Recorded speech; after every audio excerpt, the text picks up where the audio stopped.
Bien, vamos a hablar precisamente de los tipos de contracción muscular que pueden estar presentes, así como la dosificación correcta del entrenamiento de fuerza. Y miren, es importante destacar algunos puntos a considerar. Por ejemplo, uno de los puntos que debemos de considerar son los diferentes tipos de contracción muscular que puede haber en el cuerpo, o bueno, que puede realizar el sistema musculoesquelético. Los tres típicos ejemplos de contracción muscular son la concéntrica, la excéntrica y la isométrica. Vamos a describir cada uno de ellos de la siguiente manera. Nosotros decimos que tenemos una contracción del tipo isométrica cuando la contracción muscular que realizamos ocurre en la misma longitud. Vamos a dividir las palabras. Iso, si yo agarro el prefijo iso, significa igual.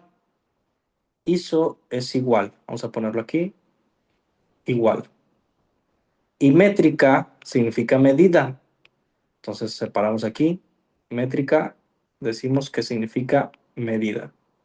Vamos a poner medida.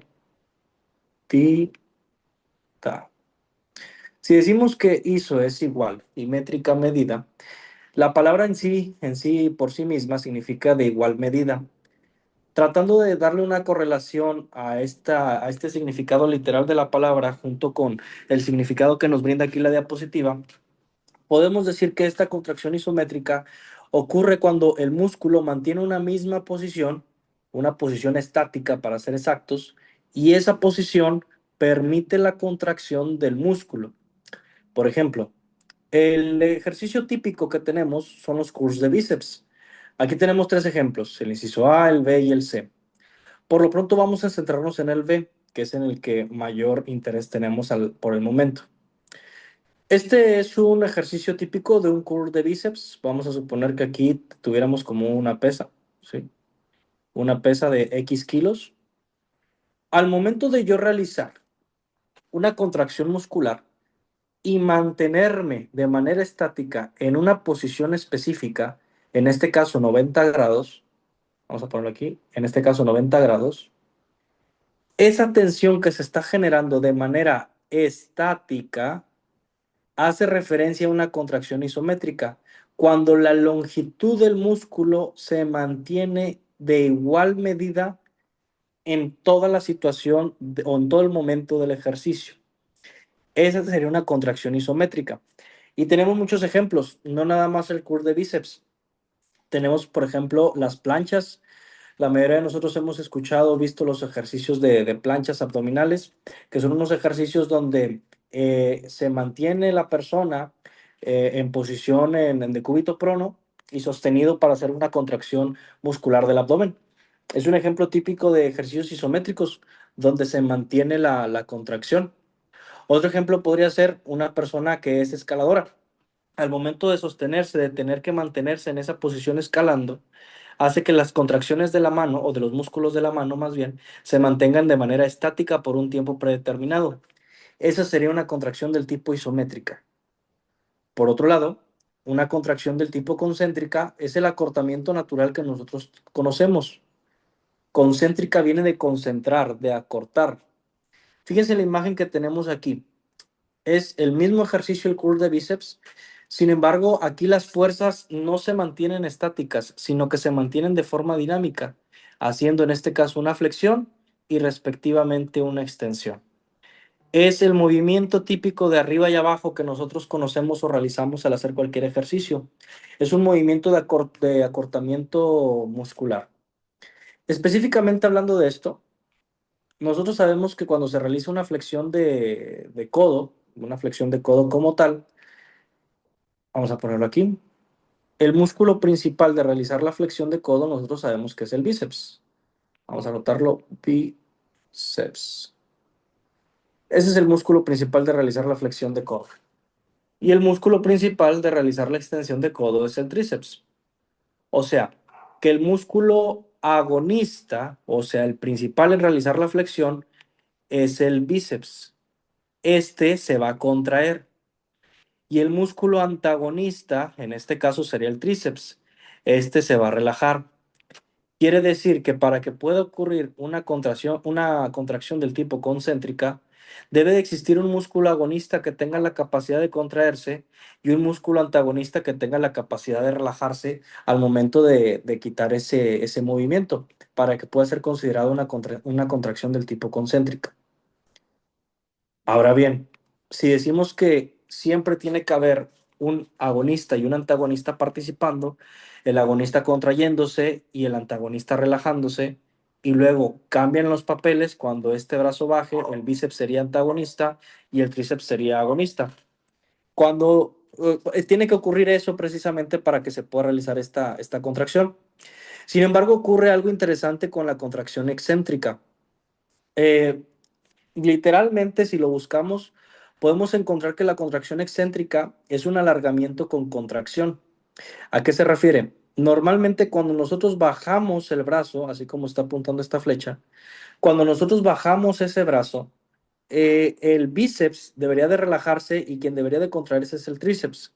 Sin embargo, cuando lo hacemos de manera lenta o de manera con una carga progresiva, quien se va a seguir acortando va a ser el bíceps, tratando de evitar de que la carga sea superior, ya sea la carga de gravedad o en su defecto una carga externa adicional, tratando de mantener un acortamiento o más bien tratando de mantener una contracción en todo momento. Podemos concluir entonces que los tres tipos de contracción muscular son las concéntricas, excéntricas y isométricas, diciendo que las isométricas son aquellas donde la contracción se mantiene de manera estática, haciendo que las porciones musculares se mantengan en su misma longitud en todo momento. Por otro lado, las concéntricas es aquellas donde ocurre un acortamiento de las fibras musculares como tal, y la contracción excéntrica es cuando el músculo se alarga y al mismo tiempo mantiene una tensión en específico. Cada una de estas contracciones tiene sus pros y sus contras. Por ejemplo, vamos a establecer primero los pros y contras de cada una de ellas. Vamos a poner los pros. En este caso, el pro o las ventajas de realizar una contracción isométrica. Bueno, el realizar una contracción isométrica permite aumentar la resistencia. Permite también aumentar la fuerza. Y no solo eso, también tiene la capacidad de ser un poco más, la palabra es fácil, por decirlo de cierta forma, al momento de realizarlo porque no se requiere un movimiento muy sofisticado para poder realizarlo. Entonces, la practicidad que tiene es una de sus ventajas. Sin embargo, una de sus desventajas, dependiendo cómo lo quieran ver, es que aumenta la tensión arterial. Esto podría ser una ventaja o una desventaja dependiendo del contexto. Claro está, en un paciente hipertenso descontrolado, el aumento de la presión arterial pues no es algo positivo, sino algo negativo, que puede llegar a afecciones muy, muy graves. Por lo tanto, esta desventaja tendríamos que verla como relativa. En la parte del apartado concéntrico, pues desventajas no hay desventajas muy específicas, pero sí unas ventajas que podríamos mencionar, que es la practicidad y la facilidad de entender cómo se realiza este ejercicio. Otra es que también sirve para ganancias de fuerza y que es fácil también de adaptar para ejercicios un poco más sofisticados. En cambio, la contracción excéntrica tiene diferentes ventajas y muy bien estudiadas. Por ejemplo, hay información que dice que la contracción excéntrica es muy buena para la hipertrofia muscular. Tiene suficiente evidencia que puede respaldarlo.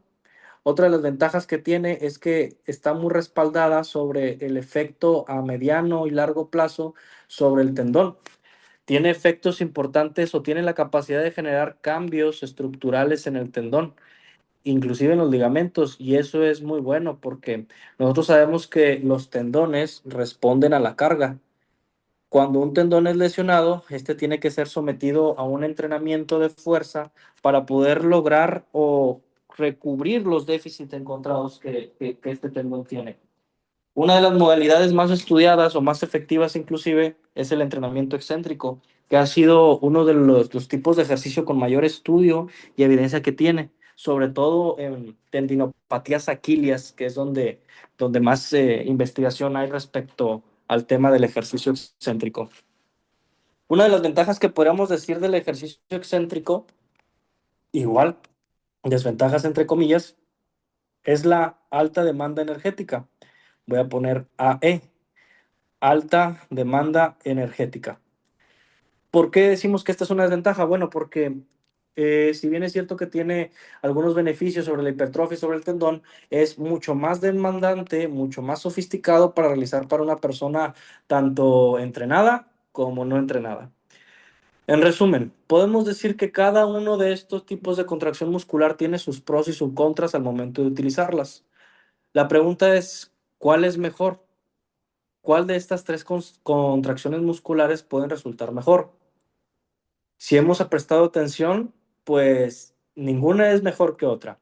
Todo va a depender del contexto y las necesidades que tengamos sobre nuestro paciente o sobre nuestro atleta. Comprendiendo eso, un segundo, ahí está. Comprendiendo eso, la fuerza es un componente muy importante que toda persona, tanto persona como paciente o como deportista, debe de estar realizando en todo momento, porque la fuerza permite el buen funcionamiento neuromuscular y también una calidad de vida buena. Existen diferentes formas para evaluar la fuerza. Las mejores formas y más precisas son por medio de métodos directos. Estos métodos directos tratan de cuantificar la fuerza en una escala numérica específica de acuerdo a la contracción o esfuerzo recibido al momento de realizar una actividad en específico.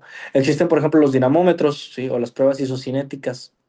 Si bien es cierto que cualquiera de estas pruebas son muy fiables, lo cierto es que a veces no son tan accesibles para todas las personas.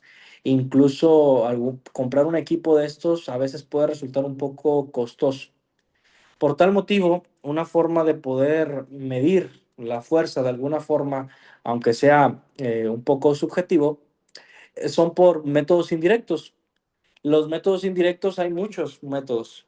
Uno de los más famosos para calcular el RM es esta fórmula. Es una fórmula matemática que predetermina cuánto es nuestro RM, recalcando que el RM es la repetición máxima, o sea, el número de repetición o el peso, por decirlo de cierta forma, que yo puedo cargar de manera adecuada sin lesionarse. Eh, Entendiendo esto, pues se ve muy bonito, muy padre en la práctica, en la teoría, perdón. Pero en la práctica, francamente, es algo complejo porque cuando te encuentras ante un paciente o ante una persona deportista, a veces lo que buscamos es rapidez y ponernos a hacer un cálculo mental o en su defecto, un cálculo matemático en una libreta o en algún apunte, pues va a tomar un tiempo. Afortunadamente estamos en el siglo XXI y existen algunas apps, algunas aplicaciones en el teléfono, como esta o esta, que se llaman One Rep Max. Lo pueden encontrar así, uno Rep, vamos a ponerlo aquí, Rep Max. El One Rep Max está disponible en todas las aplicaciones. Normalmente esta app la encuentran en Android, normalmente esta app la encuentran en iPhone, que es el logotipo típico, pero cumplen con la misma función. ¿Cómo es que se realizan estas fórmulas o para qué sirven? Bueno, vamos a poner un ejemplo. En este caso, lo que yo voy a hacer es básicamente utilizar la fórmula, explicarles cómo es que funciona o cómo podemos calcular el RM, que como sabemos es la repetición máxima como tal. Así que vamos a hacer lo siguiente. Nos vamos a redireccionar. Un segundo. Ahí está. Vamos a quitar esto. Nos vamos a redireccionar a esta página. Está. Vamos a darle aquí. Ok. Este es un calculador online que lo pueden encontrar básicamente en cualquier página. Hay muchas páginas relacionadas a esto. Vamos a abrirlo y vamos a compartir pantalla. Ok, muy bien. Esta es una calculadora online que podemos encontrar, existen diferentes, que nos permite calcular de manera rápida y sencilla nuestro RM, nuestra repetición máxima. Si pueden notar, aquí tengo el peso utilizado, ya sea en kilogramos o en libras, para fines prácticos de hablar en kilogramos, y el número de repeticiones. Abajo aparecen unos porcentajes. Ahorita lo vamos a determinar. ¿Cómo se calcula el el RM máximo por medio de esta fórmula? De manera muy sencilla. Vamos a suponer que nosotros vamos a realizar Un ejercicio, el ejercicio que ustedes quieran. Por poner un ejemplo básico, vamos a poner un curl de bíceps. Suponiendo que este es el brazo. A ver, un segundo. Vamos a cambiar de color. Ok, es este. Y ponemos un color negro. Vamos a poner aquí. Suponiendo que este es un brazo que está a 90 grados, un codo. Y este sería un bíceps. Este sería un bíceps. ¿Cuánto peso es el que yo debo de ponerle a mi atleta o a mi paciente para obtener los resultados que yo quiero o incluso para no lesionarlo? Para poder hacerlo, para poder responder esta pregunta, tenemos que calcular el RM. Esto se calcula de la siguiente manera. Yo le voy a colocar a mi paciente un peso o a mi atleta un peso realizando el ejercicio indicado, en este caso curl de bíceps. Vamos a suponer que yo le pongo 12 kilos, por decir algo. El peso que yo le ponga a mi paciente debe ser lo suficientemente demandante como para realizar mínimo un número de 8 repeticiones y un máximo de 12. ¿Por qué este número? Porque a mayor número de repeticiones, mayor a 12, la fórmula sale un poco alterada. Es por eso que el peso que yo le debo de poner de forma de tanteo al inicio debe ser lo suficientemente demandante para que mínimo me haga 8 y no me haga más de 12. Una vez que yo escogí mi peso, dijimos que vamos a suponer que son 12 kilos, yo voy a colocar el peso que le puse a mi paciente, en este caso fueron 12, y le voy a pedir que realice el movimiento o el ejercicio más bien que se le solicita. En este caso, en el ejemplo, dijimos curl de bíceps. Y yo le voy a pedir que lo haga. Y empiezo a contar las repeticiones. Uno, 2, 3, 4, 5, 6, 7, 8, 9. Y en la repetición número 9, yo me doy cuenta que la persona a la cual estoy poniendo el ejercicio ya no puede continuar con el ejercicio porque se cansó o en su defecto le dolió o empezó a compensar, empezó a modificar la técnica porque ya no pudo llevarla a cabo. Cuando eso ocurra, yo voy a notar en la repetición en la que se quedó mi paciente o mi atleta. En el ejemplo que yo puse la repetición número 9.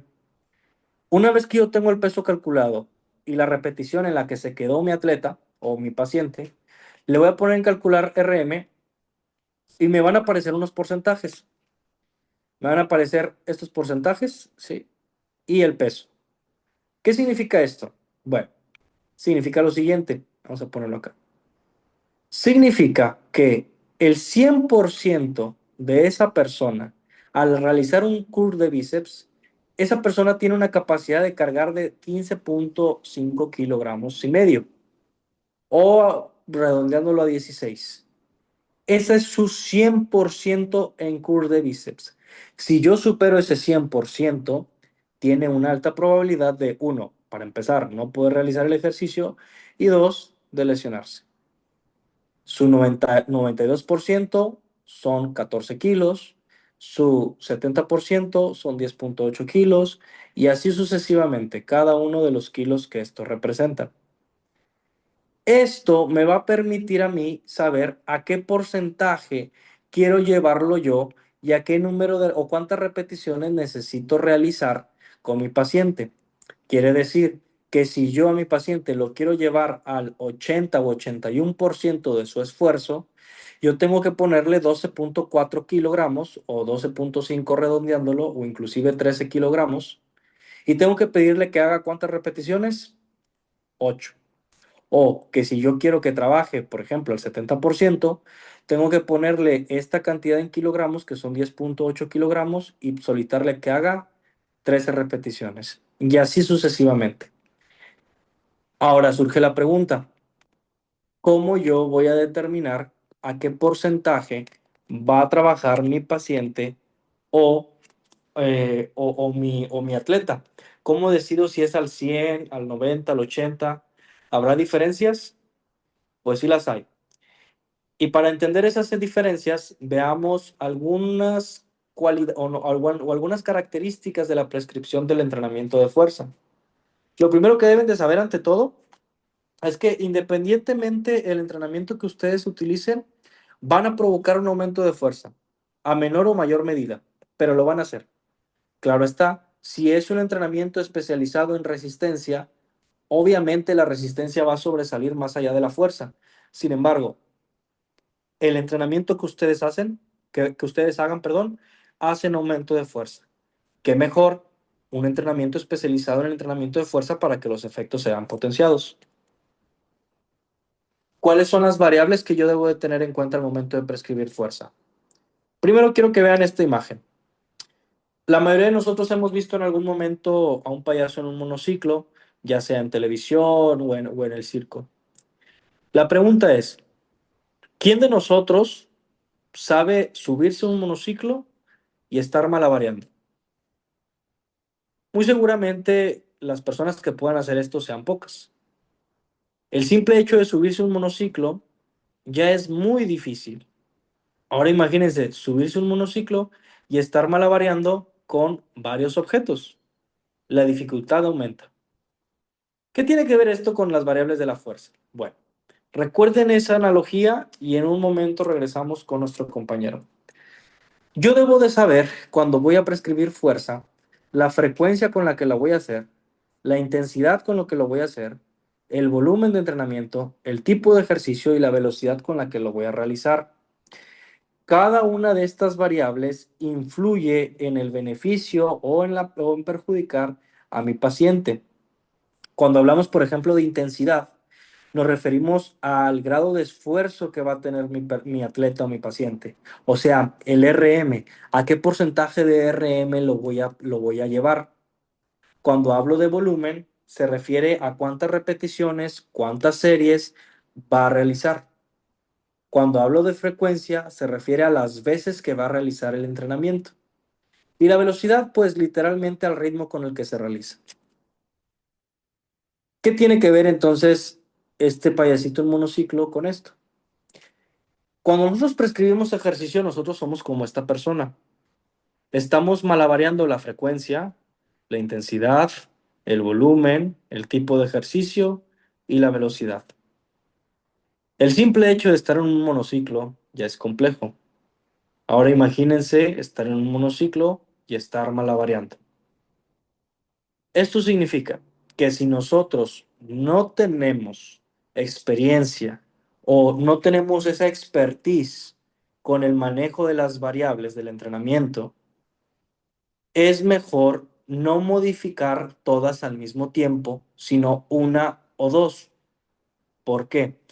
Porque si no sabemos malabarear, en algún momento se nos van a caer nuestros objetos con los que estamos malabareando.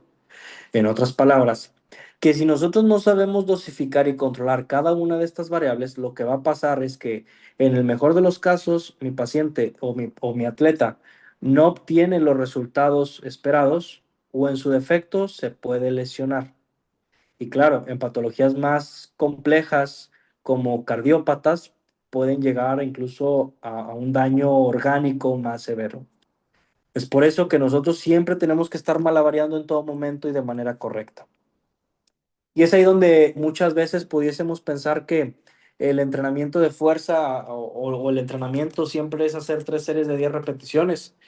¿Cuántas veces lo hemos visto en muchas clínicas, lo hemos visto en muchos gimnasios? Muchos entrenadores para todo te calculan 3 series de 10 repeticiones.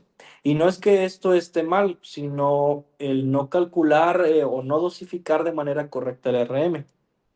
¿Cómo se hace esto? Bueno, existen parámetros ya predeterminados y estudiados sobre los porcentajes, repeticiones y series que vamos a utilizar. Por ejemplo, en una persona entrenada se recomienda hacer de 1 a 12 repeticiones, de un 80 al 100% del RM, hacer 3 a 6 series por ejercicio y hacerlo de manera progresiva. Esto se refiere que yo tengo que progresar cada semana o cada 2 semanas al menos un 5 o un 10%. 5 o 10% ¿en qué? Pues va a depender de mi objetivo, ya sea que aumente la intensidad de mi entrenamiento o que aumente las repeticiones, dependiendo totalmente qué es lo que busco. En el caso de una población adulta sana, no entrenada o con alguna necesidad especial como alguna lesión, el entrenamiento de fuerza se sugiere en este número de repeticiones que son de 8 a 12, en estos porcentajes de 50-80, de 8 a 10 series de ejercicios y también una sobrecarga progresiva. Si bien es cierto que aquí en las personas entrenadas no viene este detalle, aplica para ambos. Nótese que dice de 2 a 3 minutos de descanso por ejercicio, o sea que al término de un ejercicio la persona debe de tomarse 2 o 3 minutos de descanso. Inclusive hay literatura que te menciona que el tiempo que necesite para poder realizar la siguiente repetición con la misma cantidad, con el mismo peso y con las mismas repeticiones. Es importante el descanso para poder ejecutar y obtener las ganancias que nosotros queremos. En resumen, tenemos que entender que el entrenamiento de fuerza es un entrenamiento que debe ser aplicado para todas las personas. Podemos utilizar diferentes tipos de contracción muscular, la isométrica, la concéntrica y la excéntrica.